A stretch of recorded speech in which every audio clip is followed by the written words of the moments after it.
సినిమాలలో ఆటా సినిమాని అప్పట్లో టాక్ ఏంటంటే యాస్టిజ్ గుడుంబశంకర్ని దించేశారు అన్నది, అది ఎంతవరకు మీరు ఒప్పుకుంటారు? యా, ఆ పేరు వచ్చింది అంటే బేసిక్గా లైన్గా పనోరమిక్గా పైనుంచి చూస్తే అలా అనిపిస్తుంది, కానీ డీటెయిల్స్కి వెళ్తే అసలు ఎక్కడ గుడుంబశంకర్ చూసి సీన్లు వేసింది కానీ అలా కాపీ చేయాలని ఇంటెన్షన్స్తో చేసినవి ఏం లేవు. ఆటా సినిమా మేము చాలా హడావిడిగా కుక్ చేసాం, ఎందుకంటే నేను బాస్ షూటింగ్లో ఉన్నాను. అసలు ఒరిజినల్గా నేను డైరెక్టర్ కాదు, Harish Shankar director ఆటాకి.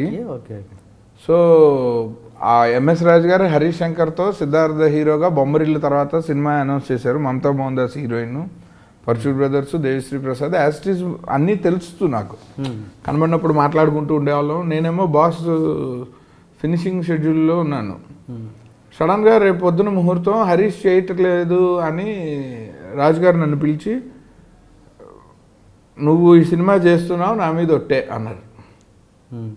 So naturally ఒక మొదటి సినిమా ఇచ్చిన ప్రొడ్యూసరు ఏదో ఏం జరిగిందో మనకు అనవసరం, ఒక క్రైసిస్లో ఆయన రేపొద్దున ఒక డైరెక్టర్ని అనౌన్స్ చేయాల్సిన పొజిషన్లో ఉండగా నేను చెయ్యనంటానికి నాకేం రీజన్ లేదు. ఎక్సెప్ట్ నాగార్జున, శివప్రసాద్ రెడ్డి లాంటి బిగ్ హెడ్స్ ఉన్నప్పుడు, వాళ్ళ ప్రాజెక్ట్లో నేను ఉన్నప్పుడు వాళ్ళకి వేరే వాళ్ళ ద్వారా తెలిస్తే హర్ట్ అవ్వకుండా పర్సనల్గా నేను చెప్పాలన్న ఎథికల్ రీజన్ తప్ప నాకు నేను నో అనడానికి ఏమీ లేదు.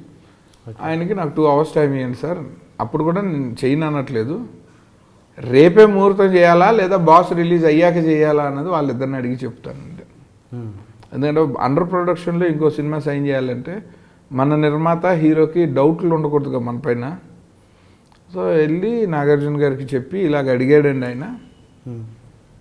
షూటింగ్ టెన్షన్ ఏమి లేదు, అంటే మనది ఇంకా ఒక సాంగేగా బ్యాలెన్సు అండ్ పోస్ట్ ప్రొడక్షను, మొత్తం సినిమా అయిపోయింది కాబట్టి మనకి ఇంకో 4-5 షెడ్యూల్స్ ఉంటే టెన్షన్. కానీ మొత్తం సినిమా అయిపోయాక అసలు నువ్వు అడగకపోయినా నేనేం అనుకునేవాడిని కాదని. లేదు బాబు, వేరే వాళ్ళు వీళ్ళ ద్వారా తెలిసి మీ డైరెక్టర్ రోజు పొద్దున్న లేస్తే కలుసుకుంటూ ఏ పిఆర్ఓనో చెప్పాడనే కంటే నేనే వచ్చి అడిగి ఎస్ఆర్నో చెప్తానని చెప్పాను. అంటే హ్యాపీగా ఇద్దరు వెళ్ళి ముందు ఎంఎస్ రాజు గారికి రేపు ముహూర్తం చేసేసి ఆ తర్వాత మనం మళ్ళీ కంటిన్యూ చేద్దాము, వర్క్ మాత్రం మన రిలీజ్ తర్వాతే కదా అన్నారు.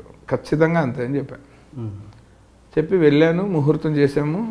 అప్పుడు నేను నా ఒకటే కండిషన్ ఏంటంటే హరీష్ శంకర్ స్క్రిప్ట్ మనం చెయ్యొద్దు అని. ఆ స్క్రిప్ట్ కూడా నేను వినలే. ఓకే, నాకు హరీష్ శంకర్ అంటే మంచి కన్సర్న్. సో ఆల్మోస్ట్ తమ్ముళ్ళు లాంటి వాడు, కష్టపడి ఇండస్ట్రీలో అప్పటికే షాక్ తర్వాత నా దృష్టిలో అతనికి పెద్ద ఆఫర్ ఇది నాకంటే కూడా. సో అలాంటిది నేను తను పిలిచి చెప్పాను, బ్రదర్ రీజన్స్ అన్నీ పక్కన పెడితే ఈ సినిమా అయిపోయేలోపు నువ్వు ఇంకో సినిమా చేయాలి, అదొకటే నా కండిషన్. అండ్ నేను నీ స్క్రిప్ట్ తీయను, అసలు విన్ను, మొత్తం ఫ్రెష్గా వేరే స్క్రిప్ట్ రాసుకుంటాం.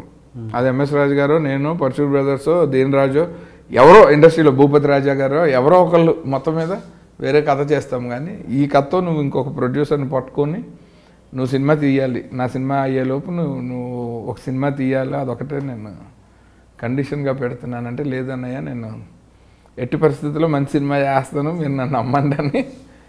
అంటే ఇప్పుడు మా దగ్గర కథ లేదు. చోటా గారు బాగా బిజీ కెమెరామెన్గా, దేవిశ్రీ విపరీతంగా బిజీ, తనకు అప్పుడే జల్సా సైన్ చేసి ఉన్నాడు.